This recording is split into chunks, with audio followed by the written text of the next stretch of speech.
Welcome to Achievers Bangla SSC CSSL 2026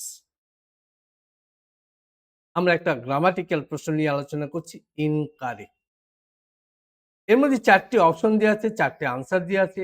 number 1, 2, 3, 4 কোন আনসারটা incorrect, কোন আনসারটা ভুল আছে সেটা আমাদের কিন্তু ভালো করে দেখতে হবে।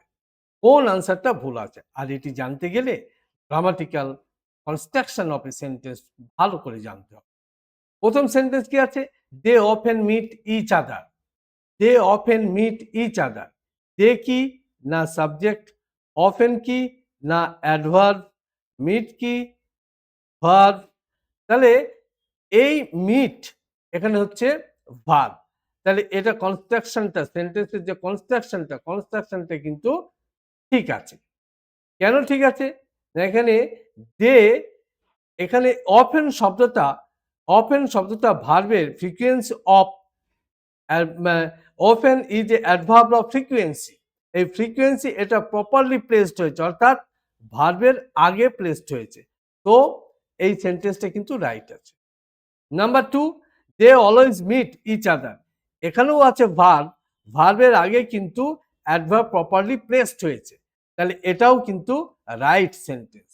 Number 3, they quite meet each other. এখানে they meet quite each other, এখানে কোয়াইট ইজ নট অ্যাডভার্ব। এ কোয়াইট কিন্তু অ্যাডভার্ব নট অ্যাডভার্ব, এটা কিন্তু অ্যাডভার্ব নয়, তাহলে এ প্রপারলি কিন্তু প্লেসড হয়নি। তো incorrect sentence is number 3। Incorrect sentence is number 3। Number 4 কি আছে? They hardly meet each other. এখানে hardly is a negative word. In means এর মানে হচ্ছে almost, almost never. Almost never এর মানে হচ্ছে অলমোস্ট নেভার। তাহলে এখানে এটা হচ্ছে অ্যাডভার্ব, এটা ফ্রিকোয়েন্সি অ্যাডভার্ব, ঠিক ভার্বের আগে বসেছে। So this is also right sentence. তো your answer should be that is number 3।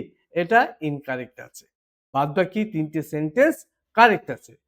তো ভিডিওটি লাইক করবে, শেয়ার করবে এবং সাবস্ক্রাইব করবে, এবং এরকম বিশেষ ট্রিক্স পেতে